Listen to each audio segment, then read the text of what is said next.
মাকে সকালে কতবার করে বললাম যে তোমার শরীরটা খারাপ মা, আজকে তোমায় কাজে যেতে হবে না। মা তো আমার কোনো কথাই শুনে না কোনোদিন, শুধু কাজ আর কাজ। সেই ছোট্টবেলায় বাবাকে হারিয়েছি, এখন যদি তোমাকেও হারিয়ে ফেলি মা, তুমি তো জানো না আমার কি হবে। মনটা একদম মানছে না, আমাকে একটু যেতে হবে, দেখি গিয়ে মা ঠিক আছে কিনা। সকালে তো তাড়াহুড়ো করে না খেয়েই মা চলে গেল কাজে। এই অসুস্থ শরীর, আবার না খাওয়া, যদি কিছু একটা হয়ে যায়। না না না না না, অত শত এখন ভেবে লাভ নেই, আমাকে যেতেই হবে। যাই, এখনই রওনা করে দিই, রাস্তাটা তো কম দূরে নয়। তোমাদের মতো কাজের লোকেদের একটাই সমস্যা, তোমরা কি কাজ করতে আসো নাকি মামা বাড়ি আসো? একটা কথা সবসময় মনে রেখো, এটা কাজের জায়গা, মামা বাড়ি নয়। মাইনে নেওয়ার সময় তো খুবই আগে আগে হাত পেতে থাকো, আর কাজের বেলায় শুধু ফাঁকিবাজি। এসব কিন্তু এখন থেকে এখানে চলবে না। যদি সঠিকভাবে মাইনে পেতে চাও তাহলে সঠিকভাবে কাজ করতে হবে। আমার ঘরটা গোছাতে তোমার 2 ঘন্টা সময় লেগেছে। এতক্ষণ যদি তুমি আমার ঘর গোছাতেই নাও তাহলে বাড়ির আর কাজগুলো কে করবে? ছোট মালকিন, আসলে হয়েছে সকাল থেকে শরীরটা খারাপ ছিল, তাই সকালে ঘুম থেকে একটু দেরিতে উঠলাম, তো তাই একটু দেরি হয়ে গেল। আমাকে ক্ষমা করে দিন মালকিন, আমি কোনো দিনও আর দেরি করে আসবো না। আর আপনি চিন্তা করবেন না মালকিন, আমি ঘরের বাকি কাজগুলো খুব তাড়াতাড়ি করে ফেলবো। আপনি দয়া করে আমাকে ক্ষমা করে দিন ছোট মালকিন, এই ভুল আর কোনো দিনও হবে না। এটাকে কি ভুল বলে নাকি অপরাধ বলে? শোনো, তোমার ঘরে একটা মেয়ে আছে না, ওকে এখন থেকে কাজে পাঠাবে। যখন তুমি জানোই যে 2 দিন পর পর তুমি অসুস্থ হয়ে যাবে, তাহলে তোমার ওই দোষী মেয়েকে ঘরে রাখো কেন? আমি যা বলেছি তা অক্ষরে অক্ষরে পালন করবে, না হলে কিন্তু এই মাসের মাইনে বন্ধ। আমার মেয়ে রূপাকে আমি কোনো দিনও মানুষের বাড়িতে কাজে পাঠাইনি ছোট মালকিন, দয়া করে এসব কথা বলবেন না। আমি কাজ করছি শুরু থেকে আপনাদের বাড়িতে, তাই আমি চাই না অন্যের বাড়িতে আমার মেয়েটা কাজ করুক। কাজের লোক হয়ে আবার আত্মসম্মান, হা হা হা হা হা। এতই যখন আত্মসম্মান, তাহলে ঘরে বসে থাকতে পারো না, এখানে কাজ করতে আসো কেন? এসব গরিব লোকদের দেখলেই আমার গাটা জ্বলে যায়, যত সব। ছোট মালকিন, দয়া করে আপনি একটু শান্ত হন, আমাকে একটু দয়া করুন। আপনি এভাবে রাগ করবেন না ছোট মালকিন, আমি তো আপনাকে কথা দিয়েছি যে জীবনেও আর দেরি করে আসবো না। তোমাদের মতো কাজের লোকেদের কথার কোনো মূল্য নেই, সেটা আমি জানি, আমাকে কথা দিতে এসো না। ছোট মালকিন, মাকে আপনি এসব কি কথা বলছেন? আর আমার মা আপনাকে কি এমন কথা দিয়েছে যে আপনি এভাবে রেগে গিয়েছেন? তুই আবার কে? তোকে তো চিনলাম না। আর অমলাকে তুই মা বলে কেন ডাকছিস? তুই কি অমলার সেই মেয়ে? হ্যাঁ ছোট মালকিন, এটাই আমার মেয়ে। মা, তুই এখানে এসেছিস কেন বলতো? তোকে কতদিন বলেছি যে আমি যেখানে কাজ করি সেখানে তুই আসিস না। এখন বাড়িতে চলে যা মা, বাড়িতে চলে যা, আমি কাজটা শেষ করেই চলে আসছি বাড়িতে। অমলার মেয়েটা এত সুন্দরী যে দেখে আমি তো হকচকিয়ে গেলাম। এত গরিব হয়েও এত রূপ লাবণ্য কিভাবে হয়েছে? ওকে দেখেই তো আমার মাথাটা ঘুরে গেল, এত সুন্দরী। শোন অমলার মেয়ে রূপা, কাল থেকে তোর মাকে কাজে না পাঠিয়ে তুই কাজে আসবি। বৃদ্ধ অসুস্থ মাকে দিয়ে কাজ করাতে তোর লজ্জা লাগে না? গায়ে গতরে তো দেখতে তুই কম না, তাহলে কাজ করতে পারিস না? ছোট মালকিন, আমি তো কাজ করতেই চাই, কিন্তু মাই তো আমাকে কাজ করতে দেয় না। আসলে মা আমাকে অনেক ভালোবাসে তো তাই। কিন্তু মা, একটা কথা শোনো, কাল থেকে আমি কাজে আসবো, তুমি বাড়িতে থাকবে। না রে রূপা, এটা হতে পারে না, তোকে আমি কখনোই মানুষের বাড়িতে কাজ করাতে পাঠাতে পারবো না। তুই আমাকে এই কথা কখনোই বলিস না মা, আমি সইতে পারি না। মা, তোমাকে আমার দিব্যি রইল, যদি আমাকে মানা করো তাহলে কিন্তু আমার যাতা হয়ে যাবে।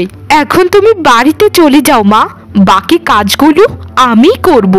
ঠিক আছে মা, তোর দিব্যি যখন দিয়েছিস তাহলে তো আর মানা করতে পারি না, তুই তাহলে কাজ করিস।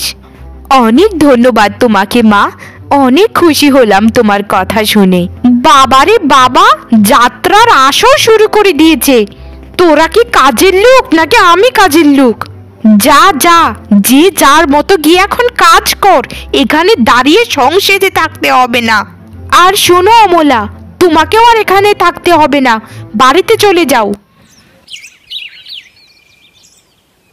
আচ্ছা মা, একটা কথা বলো তো, অমলার যে মেয়ে আছে না রূপা, আমাদের নতুন কাজের লোক, ওই মেয়ে কি আমার থেকেও সুন্দরী? তুমি কিন্তু সত্যি করে বলবে মা, মিথ্যে কথা কিন্তু একদম বলবে না। তোকে কি আর বলবো, সত্যি কথা হচ্ছে ও তো তোর থেকে অনেক সুন্দরী। আমি একটা কথা কখনোই বুঝতে পারি না বাপু, ও কাজের মেয়ে হয়ে এতটা সুন্দর থাকে কি করে, যেটা তুই এত সাজসজ্জা করেও হতে পারিস না। সে যতই সুন্দরী হোক না কেন, সে তো তোর পায়ের নিচেই থাকে সব সময়। মা, পায়ের নিচে থাকুক আর মাথার উপরে থাকুক, সে তো সুন্দরী, সেটা তো মানতে হবে। আমি ওকে এমন জ্বালাবো যে দেখো ও মাথায় বাজ পড়বে সব সময়। আমার একদম সহ্য হচ্ছে না ওকে দেখে। সহ্য যখন হয় না তাহলে তুই ওকে কাজে রেখেছিস কেন? তোকে কি বলেছিলাম যে মাতব্বরি করে ওকে কাজে রাখতে? ওকে কাজ থেকে বের করে দিলেই তো হয়। না মা, আমি ওকে চূড়ান্ত অপমান না করে কখনোই কাজ থেকে তাড়াবো না। মাইনের সময়টা শুধু আসতে দাও, তারপর দেখাবো আমি কে। মা, আজকে আমাদের ফসলগুলো দেখতে একটু যেতে হবে, আর ঘরেও তেমন কিছু একটা নেই রান্না করার, তাই কাশেম চাচার দোকান থেকে কিছু একটা বাকি চেয়ে নিয়ে আসবো। তারপর ফসল তোলার পর সব টাকা শোধ করে দেব। আর মা, তুমি যে কাজ করেছো এতদিন, সেই টাকাটাও তো তোমাকে এখনো দেয়নি। বেতন কি চাওনি? মারে, বেতন কি আর চাইনি বলেছিস? বেতন তো সেই 5-6 দিন ধরেই চাচ্ছি, কিন্তু দিচ্ছে না। মানুষের বাড়িতে কাজ করে করে কিছু টাকা জমিয়ে তোকে দিয়েছিলাম, সেই টাকা দিয়ে তুই তো একটা ভালোই দানে জমি করেছিস।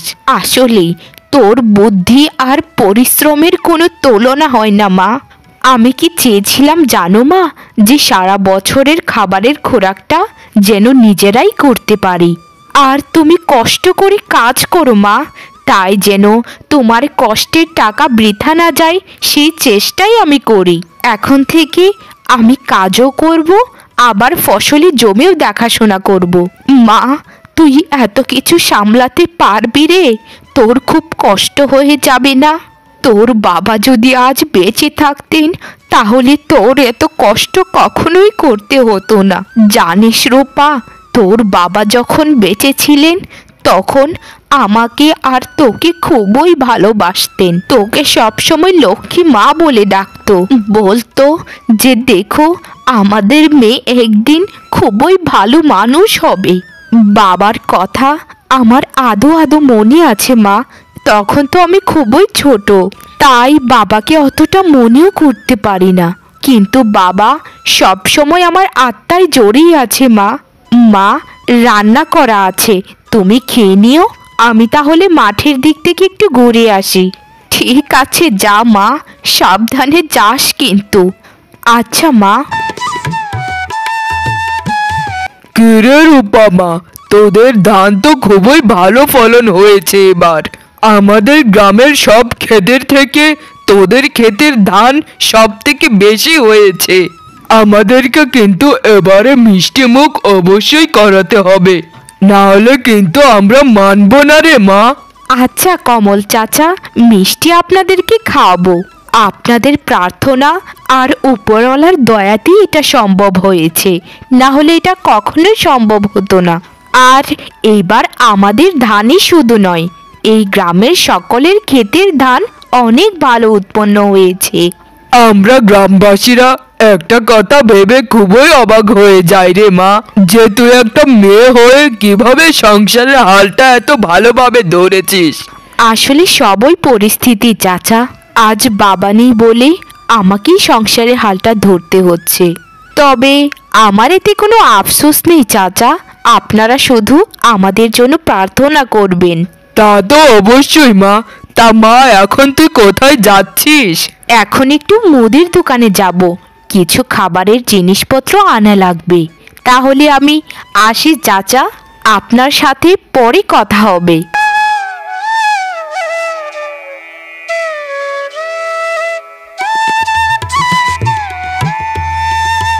কাশেম চাচা, আমাকে কিছু চাল বাকিতে দিন, তারপর ফসল তোলার পর আমি সব টাকা শোধ করে দেব। আর কিছুদিন আগেও আপনার কাছ থেকে কিছু চাল আমি নিয়েছিলাম, সেটাও আমার মনে আছে। মারে, কদিন ধরে খুবই আমি অসুস্থ।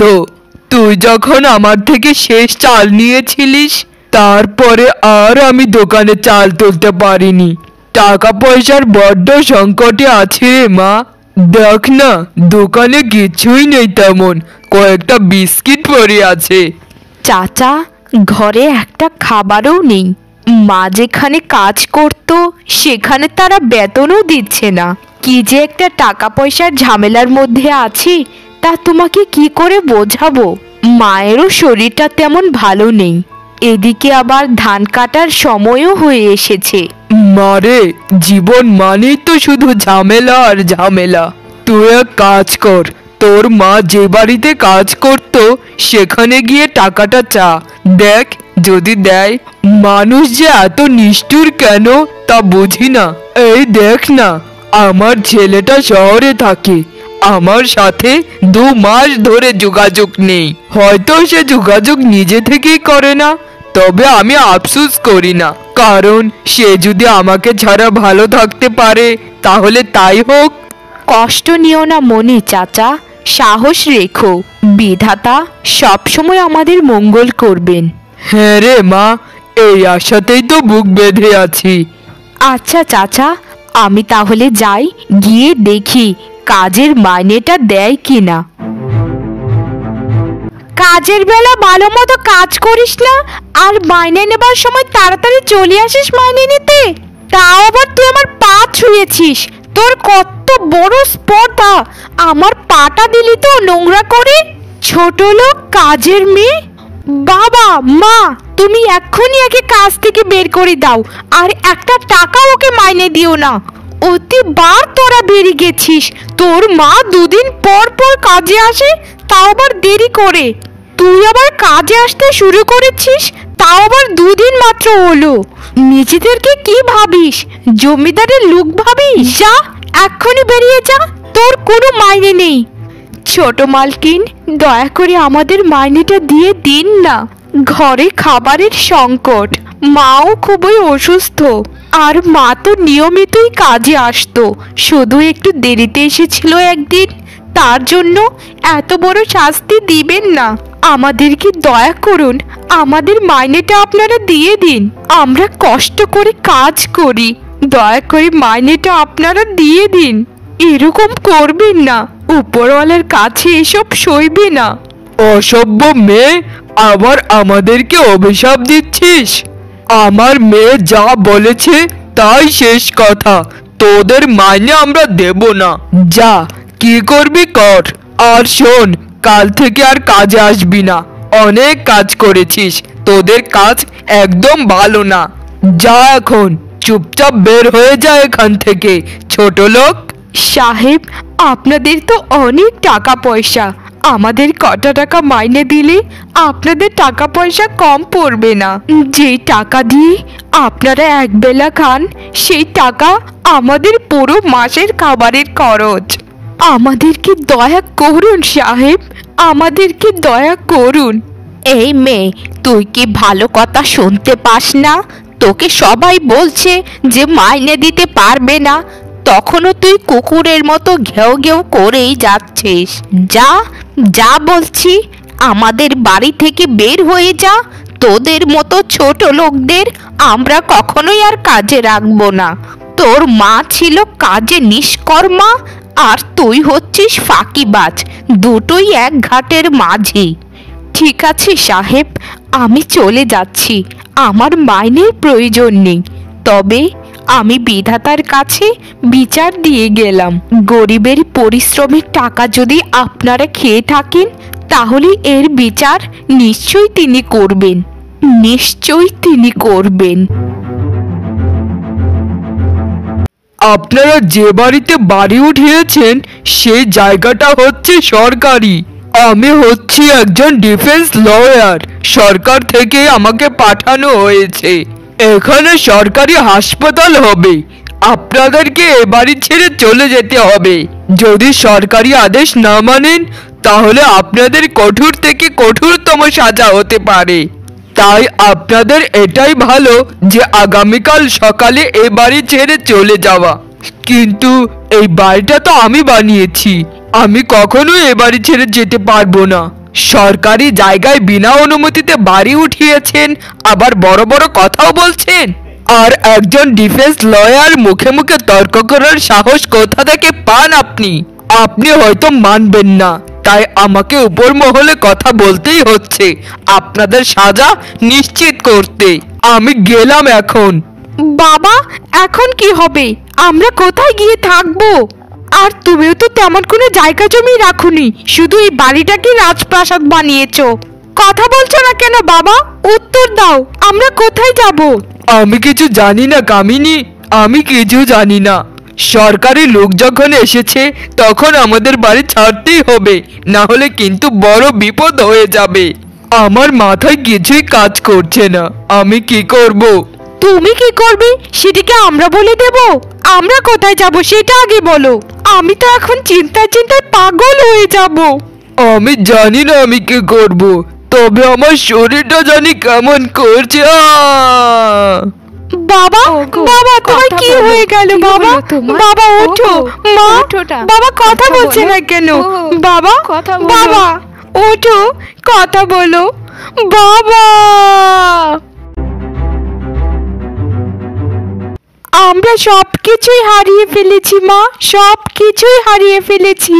শেষে আমাদের স্থান হলো গাছতলা, শেষে আমাদের অত সুন্দর বাড়িটাও সরকারি নিয়ে গেল, আর বাবাও মারা গেল। এখন আমরা কোথায় যাব মা? আমি তো কিছুই বুঝতে পারছি না। তোর বাবা যখন বেঁচে ছিল তখন কত করে বলেছিলাম যে তোকে একটা বিয়ে দিতে, যদি তখন তোর বিয়ে হয়ে যেত তাহলেও তো তোর একটা শ্বশুর বাড়ি থাকতো। কিন্তু এখন আমাদের মতো ভিখারির মেয়েকে কে বিয়ে করবে ভিখারি ছাড়া? আমাদেরকে কারো বাড়িতে কাজ করতে হবে, বুঝেছিস? না হলে ভাতে কাপড়ে মরে যাব। চল এক কাজ করি, জমিদার বাড়িতে যাই। জমিদার বাড়িতে তো অনেক কাজের লোক রাখে, সেখানে যদি দয়া করে আমাদেরকেও কাজে রাখে। হ্যাঁ মা, তাই চলো, আমার মনের কথাটাই বলেছো। আমিও এরকম কিছু একটা ভাবছিলাম। আমাদের এখন পরের বাড়িতে কাজ করা ছাড়া আর কোনো উপায়ই দেখছি না।